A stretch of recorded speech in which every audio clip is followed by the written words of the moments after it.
Have you ever wondered how one person could challenge an entire empire without raising a single weapon?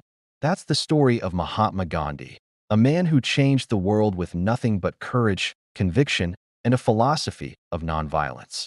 His journey is more than just a history lesson.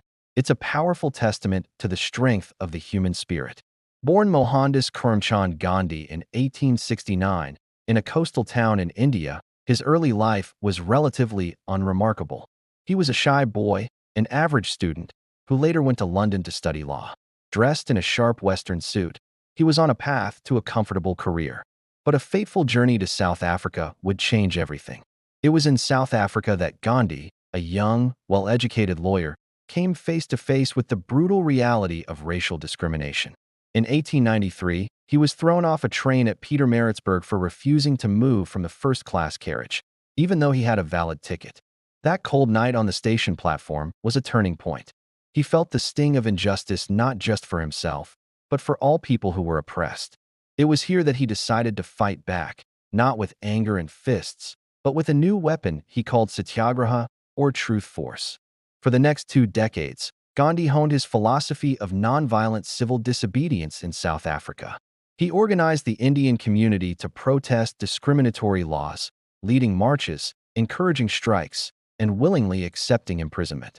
He shed his Western attire, adopting a simple lifestyle to identify with the poorest of the poor. He was testing and proving that one could resist injustice with dignity and peace. The world began to take notice of this small man with a giant will. When Gandhi returned to India in 1915, he was no longer just Mohandas the lawyer. He was hailed as Mahatma, or Great Soul. He saw his homeland groaning under the weight of British rule. The poverty, the exploitation, and the loss of dignity among his people ignited a fire within him. He traveled extensively across the country, not in fancy carriages, but in third-class train compartments, to truly understand the plight of ordinary Indians. His first major success in India came in 1917 with the Champaran Satyagraha. He went to a remote district where local farmers were being forced by British landlords to grow indigo instead of food crops, pushing them into extreme poverty. Gandhi didn't give speeches from a distance. He lived among the farmers, listened to their stories, and meticulously gathered evidence. He organized peaceful protests and a civil disobedience movement. The authorities arrested him, but the massive, nonviolent support from the people forced them to release him and eventually address the farmers' grievances. This was the first major victory for Satyagraha on Indian soil. Gandhi's leadership was unique. He didn't just focus on political freedom. He aimed for a complete social and spiritual transformation of India. He championed the cause of the untouchables, whom he called Harijans, or children of God, fighting against the deeply entrenched caste system. He advocated for religious harmony between Hindus and Muslims, seeing India as a unified nation of diverse faiths. He also promoted self-reliance through the spinning wheel, the charkha. He encouraged every Indian to spin their own cloth, or khadi, as a symbol of economic independence and a boycott of foreign goods. The simple act of spinning became a powerful symbol of national pride and resistance. Perhaps one of the most iconic moments of the freedom struggle was the Dandi Salt March in 1930. The British had imposed a heavy tax on salt, a basic necessity, and had a monopoly on its production. This law hit the poorest Indians the hardest. To protest this, Gandhi, at the age of 61, embarked on a 240-mile march to the Arabian Sea. He started with just a few dozen followers, but as he walked through villages, his message of defiance spread like wildfire. Thousands joined him. The world watched as this frail-looking man walked for 24 days, finally reaching the coastal village of Dandi. There, he bent down, picked up a lump of salt-rich mud, and boiled it to make salt, symbolically breaking the British law. This simple act of defiance sparked a massive wave of civil disobedience across India. Millions of people began making and selling their own salt. The British government responded with mass arrests, imprisoning over 60,000 people, including Gandhi himself. But they couldn't arrest an idea. The Salt March exposed the moral bankruptcy of the British Raj to the entire world and showed the unstoppable power of a united, nonviolent movement. As World War II engulfed the globe, Gandhi saw an opportunity. While Britain was fighting for freedom in Europe, it was denying freedom to India. In 1942, he launched the Quit India movement, his most definitive call for an end to British rule.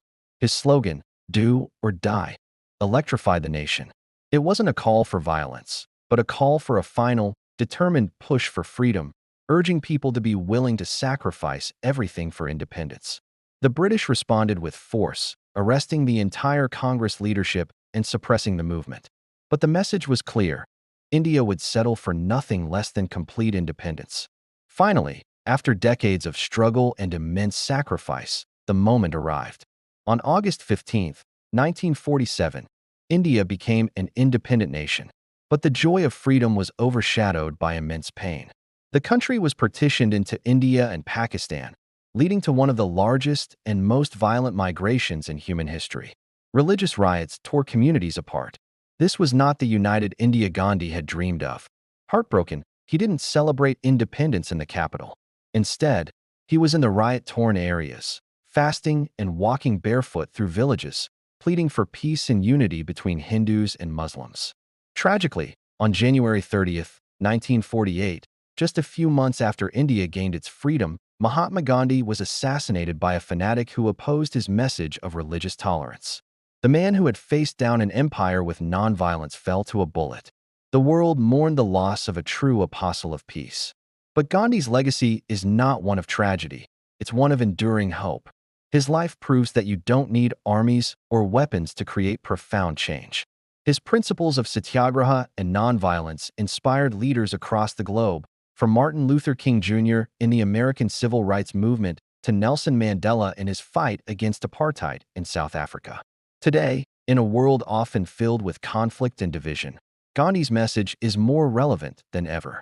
He taught us that an eye for an eye only ends up making the whole world blind. He showed us that the path to peace begins with individual courage and that our greatest strength lies not in our ability to harm others, but in our capacity for compassion and truth. The story of the Mahatma is a reminder that one great soul can indeed illuminate the world. Thank you so much for watching.